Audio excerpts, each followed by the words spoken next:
All right, welcome to Tuesday, February 22nd. Today's reading will be Numbers chapter 21 through 23.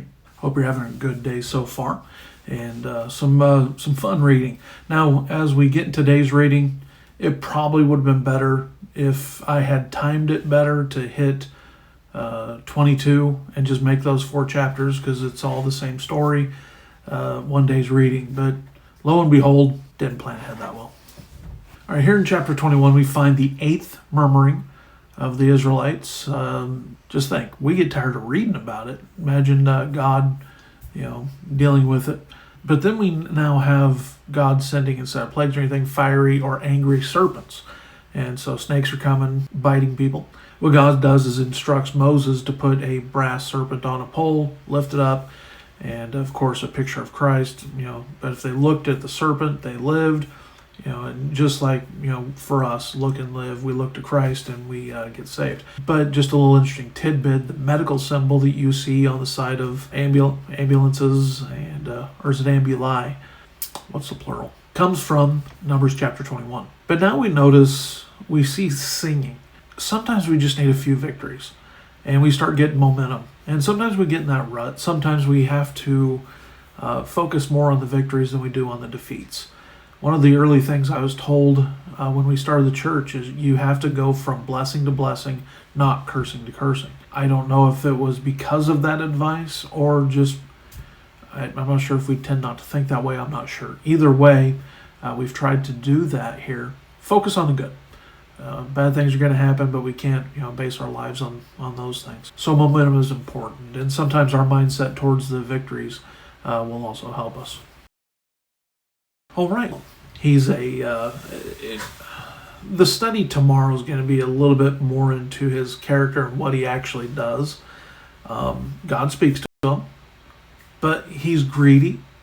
He's a charlatan. And there's so much to teach on these chapters. I hate splitting them up. Balak fears the Israelites on Balaam, the prophet, to curse them. Notice he comes with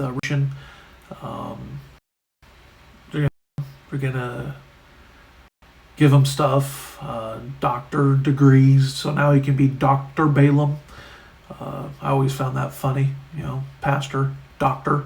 But, you start giving some of them and let them know their name is going to be known. They start doing things that they probably wouldn't otherwise do. Or that God tells them not to go a few times, and he still does it. Even if you go back to God and get some sort of, doesn't mean it's right to do that. Choppy today, sorry. And Balaam's going to pay the price for this. So God tells them no. They go, they come back with more honor, more riches. Balaam's answer at the door should have just said, I said no yesterday. That's it. Go home. He asks again. So we find it wasn't God he was seeking. It was the riches. It was the honor. That was all more important to him than what God wanted. God gives in, says go, and now the donkey story, and Balaam still goes. One of the funniest things in all of Scripture is here too. It's hilarious. The donkey speaks, Balaam speaks back. The donkey asks Balaam a question. Now look over here at verse 30. The question, and Balaam responds with nay. I'm sorry, that's just funny. Now remember earlier we said that Judah was largest and towards the south. Could it be when he was on the high place, as he looked over Israel and the camps and the way they were situated, that he saw a large cross? Now again, it's possible, but I think it's kind of impractical to think that Israel shaped their camp out of columns and rows, but could be. My status indicators keeps flashing green, so those are skips. I'm sorry if this thing I won't know until I edit it. But notice one of the things it says here, shall not be reckoned among nations.